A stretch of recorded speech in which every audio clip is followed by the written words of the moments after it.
এই মুহূর্তে রাজধানীর ডিএনসিসি কোভিড ডেডিকেটেড হাসপাতালে আছেন রিপোর্টার মনির হোসাইন, রাজশাহী মেডিকেলে আছেন মওদুদ রানা এবং বরিশাল মেডিকেলে মেহেদী হাসান বাপ্পি।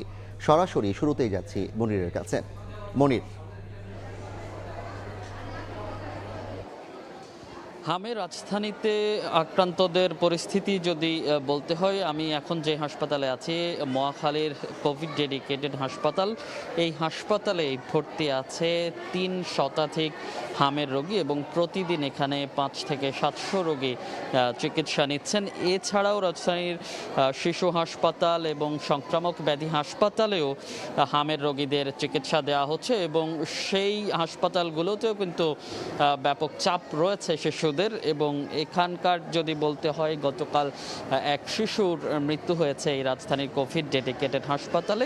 সে সঙ্গে যদি একটু বলতে চাই, যেই আগেই ঘোষণা দেওয়া হয়েছিল আগামীকাল রোববার থেকে হামের প্রতিরোধে যেই টিকাদান কর্মসূচি, সেটি শুরু হচ্ছে আগামীকাল সকাল 9টা থেকে। কিছুক্ষণ আগেই সচিবালয়ে স্বাস্থ্যমন্ত্রী সর্দার মোহাম্মদ সাখাওয়াত হোসেন গণমাধ্যমে কথা বলেছেন। সেখানে তিনি জানান 18 জেলার 30টি উপজেলায় প্রাথমিকভাবে যেই সংক্রমিত বেশি এলাকা, সেই এলাকাগুলোতে টিকাদান কর্মসূচি চলবে এবং এই টিকা পাবে 6 মাস বয়স থেকে 59 মাস অর্থাৎ 5 বছর বয়স পর্যন্ত যেই শিশুরা আছে শিশুরা। স্বাস্থ্যমন্ত্রী জানান আসলে যেহেতু 1 বছর অর্থাৎ 6 মাস থেকে 1 বছর এই সংখ্যায় যেহেতু প্রায় 82% আক্রান্ত 59 মাস পর্যন্ত, সেজন্য আসলে এই বয়সের শিশুদেরকে টিকাদান কার্যক্রম শুরু করছে।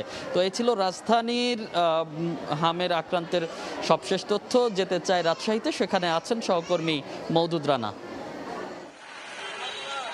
1 মাস থেকে 1 বছরের মধ্যে ছোট ছোট শিশুদের মারা যাবার যে তালিকা, সেটি রাজশাহী অঞ্চলে দীর্ঘ হচ্ছে এবং রাজশাহী মেডিকেল কলেজ হাসপাতালে আজও 3 শিশু মারা গেছে। এ নিয়ে 38 জন শিশু এই হাসপাতালে মারা গেল এবং যে 3 জন শিশু আজকে মারা গেছে তাদের বয়স, 2 জনের বয়স মাত্র 5 মাস এবং 1 জনের বয়স 7 মাস। 1 জনের বাসা নাটোরে এবং 2 জন শিশুর বাসা চাঁপাইনবাবগঞ্জে। এবং সব মিলিয়ে রাজশাহী অঞ্চলে এখন পর্যন্ত শিশু মারা গেল 40 জন। 38 জন রাজশাহী মেডিকেল কলেজ হাসপাতাল এবং একটি বেসরকারি হাসপাতালে 2 জন শিশু মারা গেছে।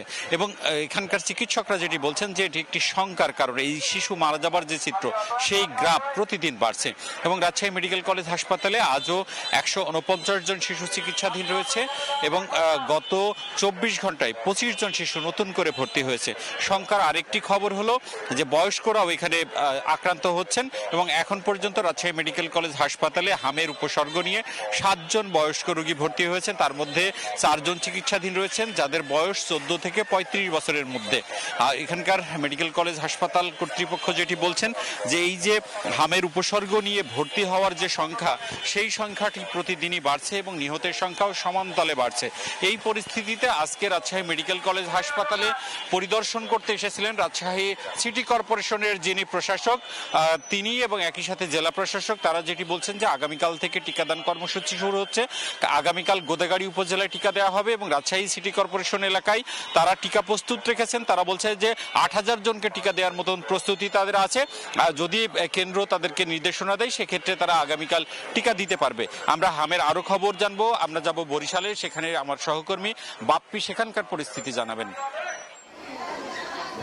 সারা দেশে হামের যে প্রাদুর্ভাব, এটি কিন্তু বরিশালেও ক্রমশই ভয়াবহ রূপ ধারণ করেছে।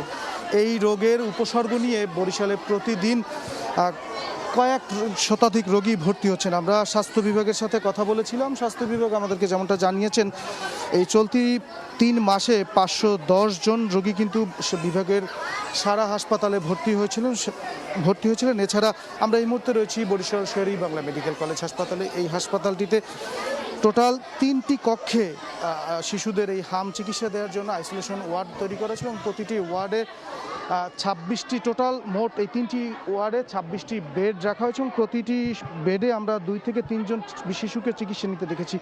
এবং আজ দুপুর 12টা পর্যন্ত হাসপাতাল কর্তৃপক্ষের সাথে আমরা কথা বলেছিলাম। তারা যেমনটা বলছেন, এই রোগে এখন পর্যন্ত শের-ই বাংলা মেডিকেল কলেজ হাসপাতালে এই রোগের উপসর্গ নিয়ে চিকিৎসাধীন রয়েছেন এই 3টি ওয়ার্ডে, হোম আইসোলেশন ওয়ার্ডে চিকিৎসাধীন রয়েছেন টোটাল 72 জন শিশু। একই সাথে আমরা রোগীর যারা স্বজন তাদের সাথেও কথা বলেছিলাম। তারা সেই একই কথা বলছেন। তারা এই বিভাগের বিভিন্ন উপজেলা এবং জেলাগুলো থেকে আসছেন। তারা বলছেন যে তারা এই জ্বরকে, এই হাম রোগের উপসর্গকে প্রাথমিক কোনো রোগের লক্ষণ মনে করে তারা বাড়িতে চিকিৎসা দিতেন, যার ফলে এবং এই রোগ যখন তীব্র রূপ ধারণ করে সেই থেকেই কিন্তু এই হামের সংক্রমণটা ছড়িয়ে পড়ে।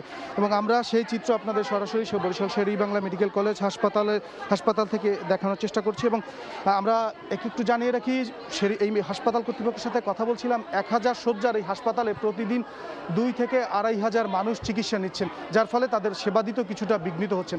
আমার কাছে বরিশাল শের-ই-বাংলা মেডিকেল কলেজ থেকে এতটুকুই ছিল সর্বশেষ। হাম প্রাদুর্ভাবের খবর সরাসরি জানছিলাম বরিশাল, রাজশাহী এবং ঢাকা থেকে।